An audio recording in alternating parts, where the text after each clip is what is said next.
আপনাদের এত এত রিকোয়েস্ট এসেছিল যে কারণে আমি আপনাদেরকে না দেখিয়ে পারলাম না। বর্ডার পারে ছোট ভাইকে নিয়ে আমি চলে এসেছি নাকুগাঁও স্থলবন্দরের পাশের পাহাড়ে।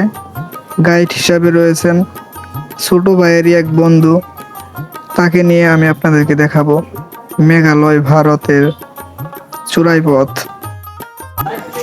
সুপ্রিয় রিপোর্টার্স ডিম অডিয়েন্স, আল্লাহর অশেষ রহমতে আমি আপনাদের ভালোবাসায় কৃতজ্ঞতা প্রকাশ করছি। এত এত ভালোবাসা দিয়েছেন বিগত যাওয়া এক মাসে।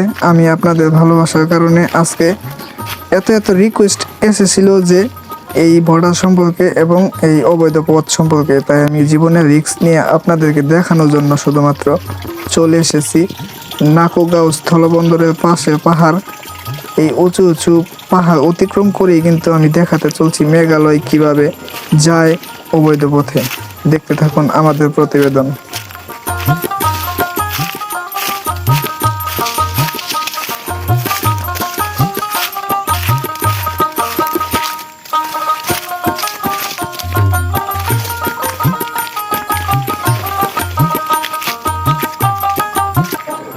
সীমান্তবর্তী এলাকাগুলোতে থাকা এত উঁচু উঁচু পাহাড় আমি দেখে কিন্তু অবাক, এবং আপনাদের উদ্দেশ্যে এসে অনেক অনেক কষ্ট করে এসে পানির তৃষ্ণা পেয়েছিল আমারও। এই মুহূর্তে কিন্তু আপনারা দেখতেই পাচ্ছেন ছোট ভাই কিন্তু পানির পিপাসায় জর্জরিত, এবং তিনি কিন্তু এই ঝর্ণার পানি পান করতেছেন। ঝর্ণার পানি কোনো সমস্যা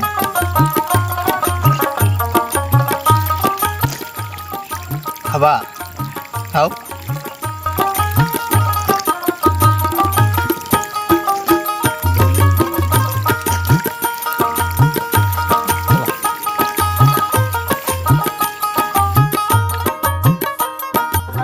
অবশেষে মিটে গেল পানির তৃষ্ণা, আবারও রওনা হয়েছি আমরা গন্তব্যস্থল মেঘালয় ভারত।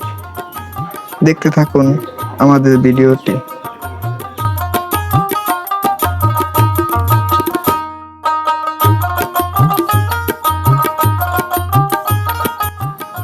যতই হাঁটতে লাগছি এই পথগুলো দিয়ে, আমার কিন্তু দেখে মনে হচ্ছে এই বাংলার প্রকৃতি খুবই সুন্দর এবং চিরচেনা এই পথ, কিন্তু এই প্রথম আমি এই পথে। দেখতে থাকুন, সামনে অপেক্ষা করছে আপনাদের জন্য বিশেষ বিশেষ গন্তব্যস্থল মেঘালয়া ভারত।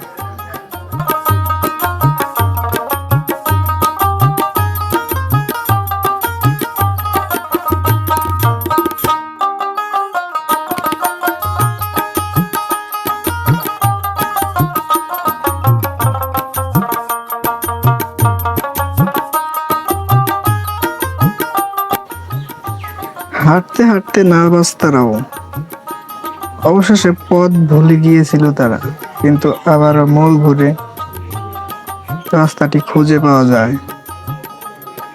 আমিও চলতে থাকি তাদের পেছন পেছন।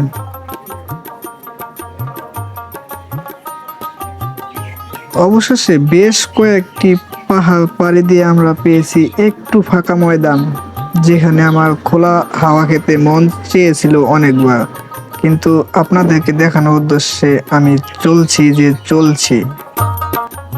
এই ঝর্ণাটি পার হতে কিন্তু খুবই আনন্দ লাগছিল আমার। আমি নিজেও কিন্তু এইভাবেই তাদের মতো পার হয়ে গিয়েছি এই ঝর্ণা পা দিয়ে। আবারও আরেকটি পাহাড় অতিক্রম করতে হবে আমাদের। আমরা আস্তে আস্তে রওনা দিচ্ছি সেই পাহাড়ের উপরের দিকে।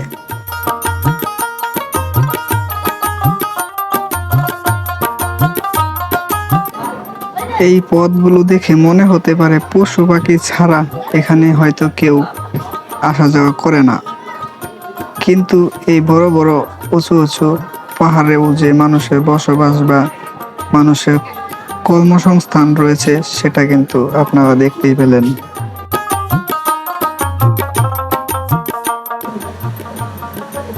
এই কর্মজীবী মানুষেরা এখান থেকেই কিন্তু কাঠ কেটে উপার্জন করে তার সংসার চালায়, এবং এখানে আপনারা কিন্তু দেখতে পারতেছেন যে বেশ কিছু মানুষজনের চলাফেরা রয়েছে এই রাস্তা দিয়ে। রাস্তাটি দেখলে কিন্তু বোঝা যায়।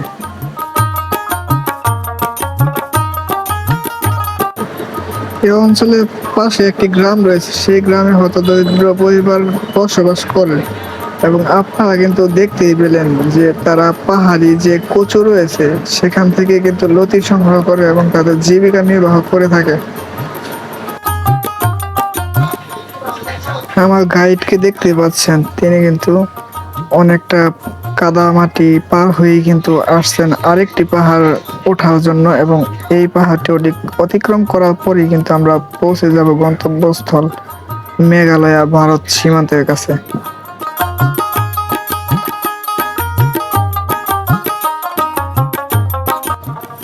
এই মুহূর্তে আমরা যেখানে প্রবেশ করতে চলছি, আপনারা দেখলে মনে হতে পারে যে এটা পানামার কোনো জঙ্গল, অথচ এটা কিন্তু এই ছোট্ট একটি বাংলাদেশ, আমাদের বাংলাদেশে শেরপুর ডিস্ট্রিক্টে অবস্থিত নালিতাবাড়ি থানায় রয়েছে এই বড় বড় পাহাড় জঙ্গল ভয়ঙ্কর।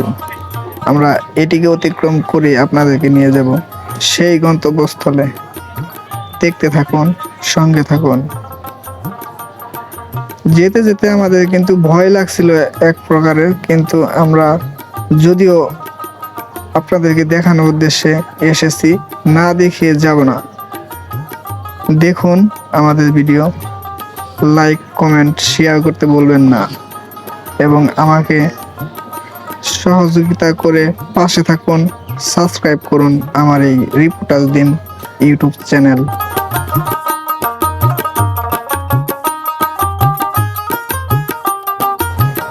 এই পথটি দিয়ে চলার সময় বিভিন্ন দুর্গন্ধ আসছিল, মানুষ মরা হতে পারে কিংবা গরু ছাগল, কিন্তু এমন বিশ্রী গন্ধ আসছিল যেটা সহ্য করার মতো না। তবে আমি আপনাদের জন্য চলে এসেছি। দেখতেই পাচ্ছেন এই গরমে, তীব্র গরমে কিন্তু আমরা ঘেমে অক্লান্ত পরিশ্রমী মানুষের মতো চেহারার দিকে তাকিয়ে দেখতে পাচ্ছেন।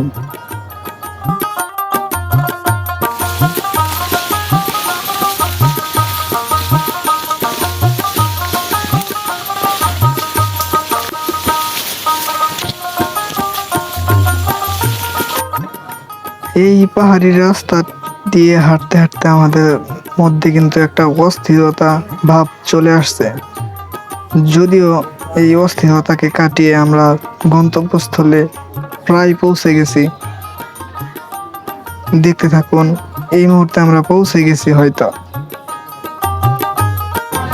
আমার গাইড কিন্তু এখন ইঙ্গিত করবেন তার হাত দিয়ে। দেখতে থাকুন।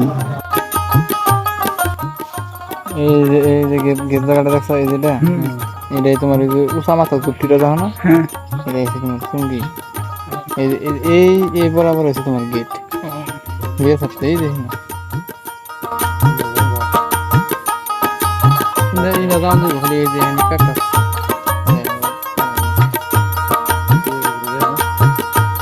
যে কাঁটাতার বেড়া এবং সীমান্ত যে পিলারগুলো রয়েছে এবং যে লাইটগুলো ব্যবহার করেন তারা, সেগুলো কিন্তু আমাদের চোখে পড়ে এবং আমাদের ক্যামেরায় বন্দি সেই ইন্ডিয়ান সীমান্ত লাইট।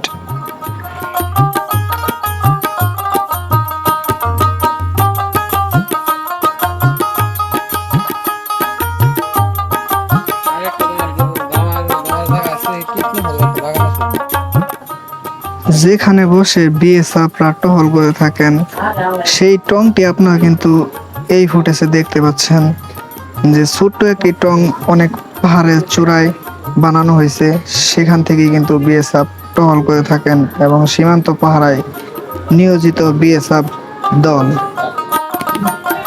ঝুম করে আপনাদেরকে দেখানোর চেষ্টা করতেছি ইন্ডিয়ান যে বাড়িঘর রয়েছে, সেই বাড়িঘরগুলো দেখতে দেখতে বিএসএফ এর বাঁশির ফুক এবং আমাদেরকে দেখে ফেলেছে তারা এবং রিকোয়েস্ট করতেছে ভাগি যাও, ভাগ যাও, ভাগ যাও, মানে হাতি মামা রয়েছে সেটি বোঝানোর চেষ্টা করছেন।